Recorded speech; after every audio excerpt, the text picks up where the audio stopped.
bangga sekali dan merasa terhormat umat Buddha di Kota Bekasi mendapatkan kunjungan dari 32 biku atau bante yang berasal dari Thailand dan sekitarnya, berjalan kaki dari Thailand ke Malaysia, ke Singapura, ke Indonesia, terus berjalan kaki sampai finishnya tanggal 4 Juni perayaan Waisak di Candi Borobudur. Kebetulan ada satu biku itu yang orang Cirebon. Jadi biku itu yang memprakarsai kegiatan yang dinamakan Tudong.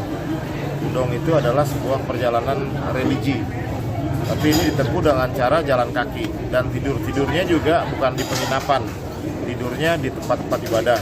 Apakah mampir ke kelenteng, ke wihara, ke asrama haji gitu kan. Jadi lintas agama ini. Biku ini juga mampir-mampir ke tempat tokoh agama lain juga disambangi gitu, dalam rangka membangun persaudaraan dan perdamaian dunia.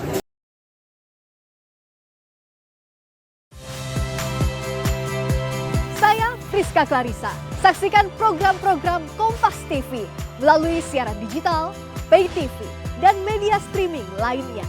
Kompas TV, independen, terpercaya.